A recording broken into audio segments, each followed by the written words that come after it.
حدیث نمبر 940۔ حضرت عادی فرماتے ہیں میں نے حضرت برا رضی اللہ عنہ سے سنا، وہ نبی اکرم صلی اللہ علیہ وسلم سے روایت کرتے ہیں کہ آپ نے ایک سفر کے دوران عشاء کی نماز پڑھی تو ایک روایت میں والتین والزیتون کی تلاوت فرمائی۔ حدیث نمبر 941۔ ایک اور سند کے ساتھ بھی ان سے یہی بات مروی ہے۔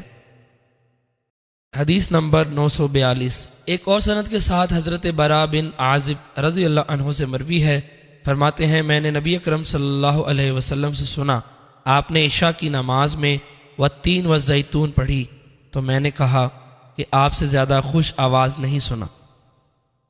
حدیث نمبر 944۔ حضرت جابر رضی اللہ عنہ سے مروی ہے، فرماتے ہیں حضرت معاذ بن جبل رضی اللہ عنہ نے اپنے مقتدیوں کو عشاء کی نماز پڑھائی تو اسے لمبا کر دیا۔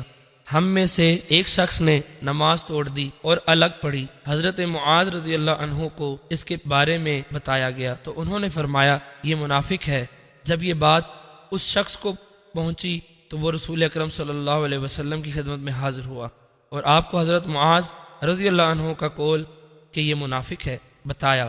نبی اکرم صلی اللہ علیہ وسلم نے حضرت معاذ رضی اللہ عنہ سے فرمایا اے معاذ، کیا آپ فتنہ میں مبتلا کرنے والے بننا چاہتے ہیں؟ جب تم لوگوں کی امامت کرو تو والشمس وضحاها سبح اسم ربک الاعلی اقرأ باسم ربک اور واللیل اذا یغشا پڑھا کرو۔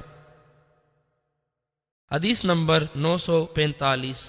حضرت جابر بن عبداللہ رضی اللہ عنہ سے مروی ہے کہ حضرت معاذ بن جبل رضی اللہ عنہ نماز عشاء رسول اکرم صلی اللہ علیہ وسلم کے ہمراہ پڑھتے اور پھر واپس جا کر اپنی قوم کو وہ نماز پڑھاتے۔ حدیث نمبر 946۔ حضرت جابر بن عبداللہ رضی اللہ عنہ سے مروی ہے، فرماتے ہیں حضرت معاذ رضی اللہ عنہ رسول اکرم صلی اللہ علیہ وآلہ وسلم کے ہمراہ عشاء کے وقت نفل نماز پڑھتے، پھر اپنی قوم محلے کی مسجد میں آ کر ان کو نماز پڑھاتے۔